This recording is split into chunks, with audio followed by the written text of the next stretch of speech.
who wants to start? Would you like, are you from the Missourian? Yeah. What is your name? Jessica. Jessica, very good.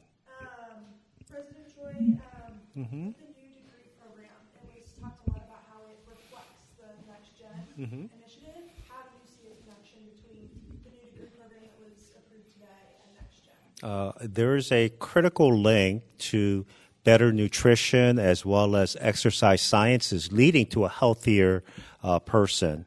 So our goal for Next Gen is not to just treat, but also prevent Missourians from being in the state where they require the advanced treatment. So I see that as a very critical link to have nutritional sciences as well as exercise science contribute to the overall health. And the precision component comes in because you're going to be using evidence-based approaches to improve the health of the individual. Mm-hmm. President Choi, could you explain further how you see your and Chancellor Cartwright's role in leading the Next Gen? Sure. So as we discussed today, there are so many different elements that are at work, whether it's trying to finance the building, getting partnerships from the state government, federal government, hiring of faculty, philanthropic support from donors, as well as partnerships with industry. And we tried to hire, or we did, we thought that we could hire an executive director to serve in that role. But given the importance of this project and the fact that it cannot fail, that the Chancellor and I decided to take on the role of essentially the project directors, what we call ourselves executive directors for this project. And that is to say, we're going to be coordinating all of those activities because when we have donor opportunities, they'll want to know what is it about what we're doing at Mizzou that's going to be special.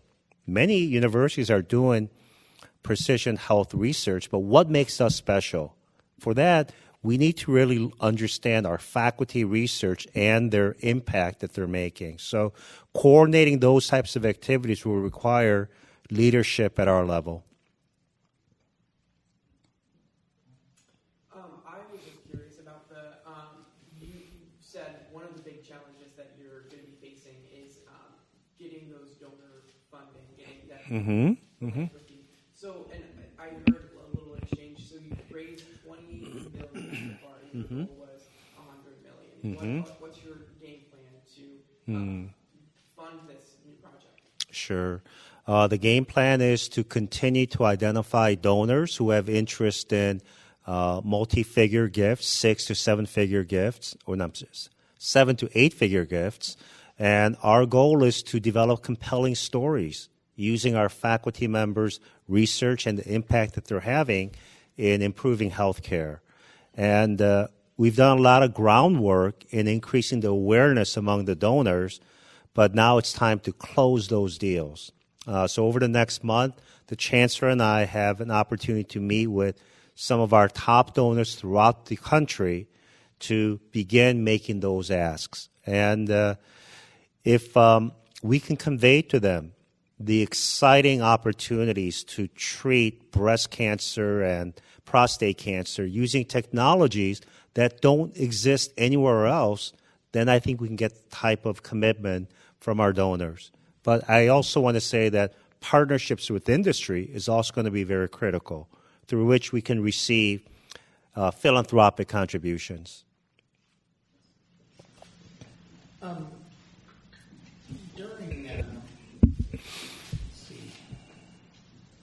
During parts of the Curators meeting outside the building, the Physicians Committee for Responsible Medicine was conducting a protest urging the Curators to end the use of live animals in the MU emergency medicine residency program. Sure. They're saying that there are other methods that are being used now that are better than using live animals. Sure. So we appreciate the compelling reasons why they would protests against the use of live animals. And as a university, we've been very focused on using or employing other alternative methods by using simulation, by using modeling. But there are certain cases when we have to test the procedures or the drugs that we're developing for humans to have those trial in animals first. But our goal is to minimize it. And that's not because of the protest. It's because we want to reduce the number of animals that we use for that purpose. And I think we are well on our way to be able to reduce that significantly in the next few years. Modeling and simulations will be key. But keep in mind that the development of drugs like TheraSphere could not have happened without using live animals in clinical trials.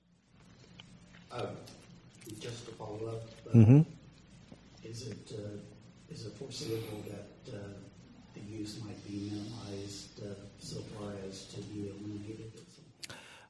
That is our goal. How long that would take, we're balancing our focus with trying to reduce the number of animals that we use, but at the same time, we want to bring critical life-saving procedures and pharmaceuticals to market to benefit humans. So those are balances that we are always contemplating.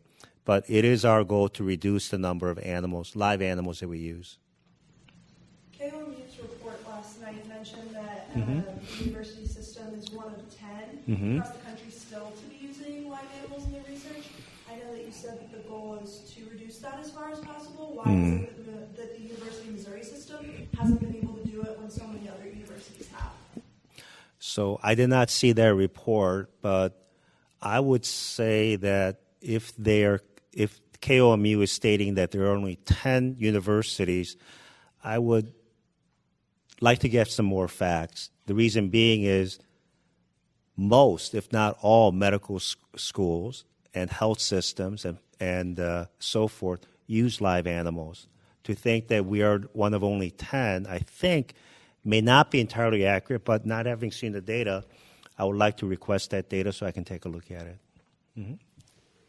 Yeah, my understanding was that the source had not been peer-reviewed or otherwise vetted. Okay.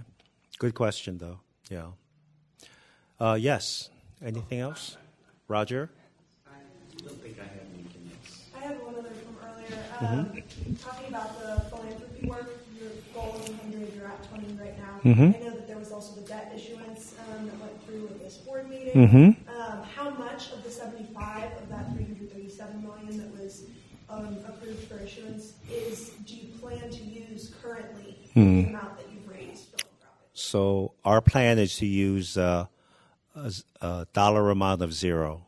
So we want to be able to raise those funds. And as I stated before, when we had the goal of 75 to 100 million for philanthropic support for Next Gen, we were not counting on the funds coming from the VA, which was 65 million over 20 years that can help pay for the ongoing support and helping with the operating budget, but also helping with the construction.